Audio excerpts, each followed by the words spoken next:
يا نبي سلام عليك يا رسول سلام عليك يا حبيب سلام عليك صلوات الله. بسم الله الرحمن الرحیم. اب دوسری طرف کی سنیے. یونس علیہ السلام کو کچھ معلوم نہیں تھا کہ ان کی قوم کے ساتھ کیا ہوا. آپ تو غصے کی حالت میں بستی سے نکل کر سمندر کی طرف چلے آئے تھے. آپ ایک کشتی کی طرف آئے، اس میں سواریاں اور ساز و سامان لدا ہوا تھا. اللہ تعالیٰ سورۃ الصافات آیت 140 میں فرماتے ہیں: اذ ابق الى الفلك المشحون. جب وہ بھاگ کر بھری کشتی پر پہنچے. کشتی روانہ ہوئی، موجیں اٹھیں، سمندر میں طغیانی آئی، یوں لگتا تھا کہ بس ابھی غرق ہوئے. کہنے لگے بوجھ ہلکا کرو، اپنا ساز و سامان سمندر میں پھینک دو. چنانچہ انہوں نے اپنا ساز و سامان سمندر میں پھینک دیا. اس طرح کشتی کچھ ہلکی ہو گئی، لیکن ضرورت کے مطابق ہلکی نہ ہو سکی. اب وہ کہنے لگے کسی کو سمندر میں گرانا ضروری ہے تاکہ کشتی مزید ہلکی ہو جائے، ورنہ یہ ڈوب جائے گی. جلدی کرو، قرع ڈالو. جس کے نام کا قرع نکلتا جائے اسے سمندر میں گراتے جاؤ اور بار بار یہ عمل دہراتے جاؤ یہاں تک کہ کشتی ہلکی ہو جائے. چنانچہ قرع ڈالا گیا. سب سے پہلے یونس علیہ السلام کا نام نکلا. سب کہنے لگے نہیں، یہ تو ایسے نہیں ہیں، ان کے چہرے پر تو سجدوں کے نشانات ہیں، انہیں رہنے دو. پھر قرع ڈالو. چنانچہ پھر قرع ڈالا گیا. پھر انہی کا نام نکلا. سب نے تعجب کیا. تیسری مرتبہ پھر قرع ڈالا گیا. اس بار پھر یونس علیہ السلام ہی کا نام نکلا. اللہ تعالیٰ سورۃ الصافات آیت 141 میں فرماتے ہیں: فساهم فكان من المدحضين. پھر قرآن اندازی ہوئی تو یہ مغلوب ہو گئے. ہر بار انہی کا نام نکلا. آخر کار ان لوگوں نے انہیں پکڑ کر سمندر میں گرا دیا. فالتقمه الحوت. تو پھر انہیں مچھلی نے نگل لیا. حوت بڑی مچھلی کو کہتے ہیں. اللہ تعالیٰ نے حوت کو القاء فرمایا، انہیں کھانا نہیں، نہ ان کے جسم کو کوئی گزند پہنچے. یہ اس مچھلی کو اللہ تعالیٰ کے احکامات تھے. اللہ تعالیٰ سورۃ الصافات آیت 142 میں فرماتے ہیں: فالتقمه الحوت وهو مليم. تو پھر انہیں مچھلی نے نگل لیا اور وہ خود اپنے آپ کو ملامت کرنے لگے.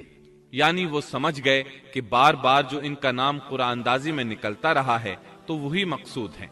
چنانچہ خود کو ملامت کرنے لگے، اور یہ ملامت توبہ کی ابتدا ہے کہ انسان خود کو ملامت کرتا ہے. اب یونس علیہ السلام مچھلی کے پیٹ میں تھے. اللہ کی قدرت، آپ مچھلی کے پیٹ میں 3 دن تک رہے. بعض روایات میں 7 دن اور زیادہ سے زیادہ مدت 40 روز آئی ہے. آپ نے مچھلی کے پیٹ میں اللہ تعالیٰ کو پکارا.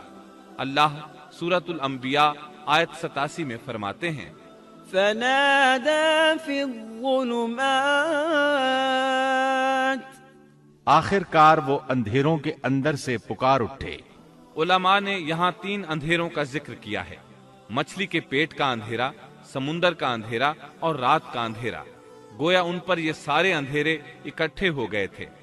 اللہ سورۃ الصافات آیت 143 اور 144 میں فرماتے ہیں: فلولا انه كان من المسبحين للبث في بطنه الى يوم يبعثون. پس اگر یہ پاکی بیان کرنے والوں میں سے نہ ہوتے تو لوگوں کے اٹھائے جانے کے دن تک اس کے پیٹ ہی میں رہتے. مطلب یہ کہ اگر آپ اللہ تبارک و تعالی کی تسبیح نہ بیان کرتے تو مچھلی کے پیٹ ہی میں رہتے. آپ نے دعا نہیں مانگی بلکہ اللہ عز و جل کی تسبیح بیان کی.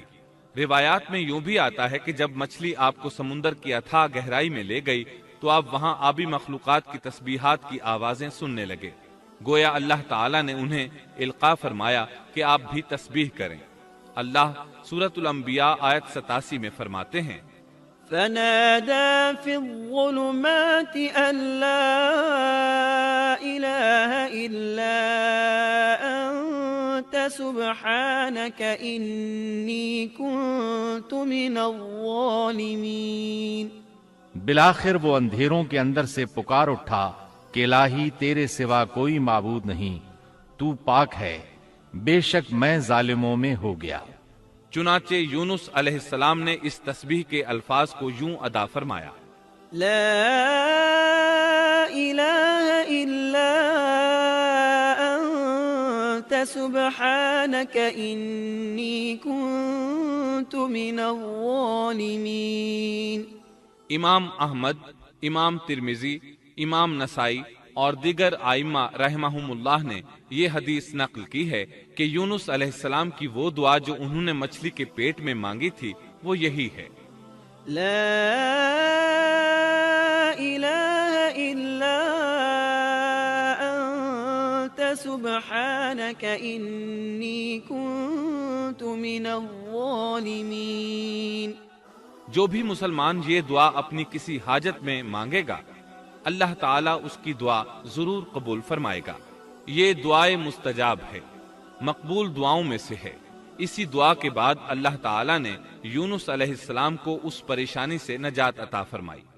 اللہ سورۃ الانبیاء آیت 88 میں فرماتے ہیں: فاستجبنا له ونجيناه من الغم وكذلك ننجي المؤمنين. تو ہم نے اس کی پکار سن لی اور اسے غم سے نجات دے دی، اور ہم ایمان والوں کو اسی طرح بچا لیا کرتے ہیں.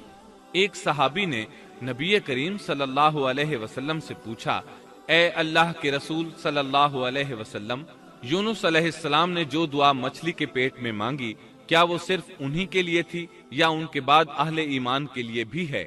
تو آپ نے فرمایا: یہ دعا یونس علیہ السلام کے لیے خاص تھی اور سب اہل ایمان کے لیے عام ہے. کیا تم نے اللہ تعالیٰ کا یہ فرمان نہیں سنا؟ وَكَذَلِكَ نُنْجِي الْمُؤْمِنِينَ. اور ہم ایمان والوں کو اسی طرح بچا لیا کرتے ہیں. جو بھی اس دعا کو پڑھے گا اللہ اسے رنج و غم سے نجات دیں گے. ایک قول کے مطابق تقریباً 40 روز آپ کی شب و روز یہی دعا رہی. اس مدت کے ختم ہونے پر اللہ تعالیٰ نے آپ کی دعا کو قبولیت بخشی. مچھلی ساحل پر پہنچی، انہیں کنارے پر ڈالا اور واپس چلی گئی.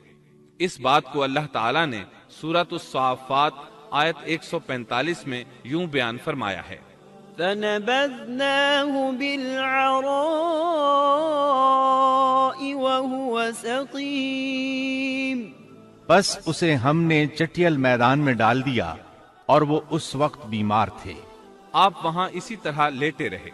پھر اللہ کی قدرت سے آپ کے قریب ایک بیل دار درخت اگا، جیسا کہ سورۃ الصافات آیت 146 میں ہے: وَأَنبَتْنَا عَلَيْهِ شَجَرَةً مِّن يَقْطِينٍ. اور اس پر سایہ کرنے والا ایک بیل دار درخت ہم نے اگا دیا. اس کدو کے درخت کے متعلق مورخین کا کہنا ہے کہ اللہ تعالیٰ نے اس درخت کا انتخاب اس لیے فرمایا تھا کہ اس درخت کے پتے چوڑے ہوتے ہیں، ان کے سائے میں انہیں ڈھانپ دیا گیا تاکہ ہوا سے اذیت نہ پہنچے، اس لیے کہ ان کے جسم سے جلد اتر گئی تھی. پھر اس درخت سے خوشکن خوشبو بھی آتی تھی، اس خوشبو نے انہیں فرحت بخشی. پھر کدو کی خوشبو میں ایک خصوصیت یہ تھی کہ حشرات الارض کو دور رکھتی ہے. اللہ تعالیٰ نے انہی خصوصیات کی وجہ سے اس بیل دار درخت کا انتخاب فرمایا تھا تاکہ آپ ہر طرح کی تکلیف سے محفوظ رہیں. یہ ہے اللہ کی قدرت. سبحان اللہ. اسی طرح مفسرین یہ بھی کہتے ہیں کہ اللہ تعالیٰ نے ان کے پاس ایک پہاڑی بکری بھیج دی. وہ آپ کے قریب آتی اور آپ کے سر کے اوپر اپنی ٹانگیں پھیلائے کھڑی ہو جاتی. اس طرح اس کے تھن آپ کے منہ میں چلے آتے اور آپ ان سے خواہش کے مطابق دودھ پیتے. یہ تھا آپ کا کھانا اور پینا. رفتہ رفتہ آپ کی حالت بہتر ہو گئی، توانا اور تندرست ہو گئے. پھر آپ اٹھنے کے قابل ہو گئے، اور یہ سب اللہ تعالیٰ کی مہربانی سے ہوا. جب آپ کی صحت لوٹ آئی تو اللہ تعالیٰ نے آپ کو پھر آپ کی قوم کی طرف بھیجا، جیسا کہ سورۃ الصافات آیت 148 میں ہے۔ وَأَرْسَلْنَاهُ إِلَى 100,000 أَوْ يَزِيدُونَ فَآمَنُوا فَمَتَّعْنَاهُمْ إِلَى حِينٍ۔ اور ہم نے اسے 1,00,000 بلکہ اور زیادہ آدمیوں کی طرف بھیجا، پس وہ ایمان لے آئے اور ہم نے انہیں ایک زمانے تک عیش و عشرت دی۔ وہ سب کے سب آپ پر ایمان لے آئے تھے۔ اللہ تعالیٰ نے اس قصے کے ذریعے نبی کریم صلی اللہ علیہ وسلم کو اشارہ فرمایا ہے کہ دعوت دیتے ہوئے اکتانا نہیں۔ اللہ سورۃ القلم آیت 48 میں فرماتے ہیں، وَلَا تَكُن كَصَاحِبِ الْحُوتِ، اور مچھلی والے کی طرح نہ ہو جائیے۔ ان لوگوں کو دعوت حق دیتے رہیے۔ دیکھیے وہ سال ہر سال دعوت دیتے رہے لیکن اکتائے نہیں، ان سے مایوس نہیں ہوئے۔ ان کی پوری بستی میں سے ایک بھی ان پر ایمان نہیں لایا تھا، لیکن جب ان سے مایوس ہو گئے تو انہیں اللہ کے عذاب سے آگاہ کر دیا اور منہ پھیر کر چل دیے تو وہ سب کے سب ایمان لے آئے۔ اللہ تعالی سورۃ القصص آیت 56 میں فرماتے ہیں، إنك لا تهدي من أحببت ولكن الله يهدي من يشاء۔ آپ جسے چاہیں ہدایت نہیں دے سکتے، بلکہ اللہ تعالیٰ ہی جسے چاہتا ہے ہدایت دیتا ہے۔ اس قصے میں بہت بڑا سبق ہے کہ کسی بھی حالت میں اللہ کی رحمت سے مایوس نہیں ہونا چاہیے اور نہ ہدایت کے معاملے میں اپنی ذات پر بھروسہ کرنا چاہیے۔ ہدایت تو بس صرف اللہ تعالیٰ ہی کی طرف سے ہے۔ آپ کے ذمے تو پیغام حق پہنچا دینا ہے۔ اللہ سبحانہ و تعالیٰ کے ذمے ہدایت سے نوازنا ہے۔ اللہ تعالیٰ نے انہیں پاک صاف بنا دیا، انہیں چن لیا۔ اللہ خود ہی سورۃ القلم آیت 50 میں وضاحت فرماتے ہیں، فاجتباه ربه فجعله من الصالحين۔ اسے اس کے رب نے پھر نوازا اور اسے نیک لوگوں میں کر دیا۔ امام مسلم نے ایک حدیث روایت کی ہے کہ نبی کریم صلی اللہ علیہ وسلم نے فرمایا، لا ينبغي لعبد ان يقول انا خير من يونس بن متى۔ تم میں سے کوئی شخص ہرگز یہ نہ کہے کہ میں یعنی محمد یونس بن متی سے بہتر ہوں، یعنی یوں نہ کہے کہ میں سیدنا یونس علیہ السلام سے افضل ہوں۔ وہ اس طرح کہ وہ تو اپنی قوم کے ایمان لانے سے مایوس ہو گئے تھے اور میں مایوس نہیں ہوں، اس طرح بالکل نہ کہے، کیونکہ بالآخر اللہ تعالیٰ نے آپ کو چن لیا اور برگزیدہ بنا لیا اور صالحین میں داخل کر لیا۔ اس واقعے میں نبی کریم صلی اللہ علیہ وسلم کو جو ہدایت دی گئی ہے اس کا ذکر سورۃ القلم آیت 41 میں آتا ہے، فاصبر لحكم ربك ولا تكن كصاحب الحوت۔ پس تو اپنے رب کے حکم کا صبر سے انتظار کر اور مچھلی والے کی طرح نہ ہو جا۔ مطلب یہ کہ یونس علیہ السلام کی مانند نہ ہو جائیے جو اپنی قوم کے ایمان لانے سے مایوس ہو گئے تھے۔ یقیناً دین کی دعوت اور حق کے پرچار میں یہ بہت عظیم سبق ہے کہ دائی اللہ کو کبھی مایوس نہیں ہونا چاہیے۔ یونس علیہ السلام کا قصہ ختم ہوا۔ محمد رسول اللہ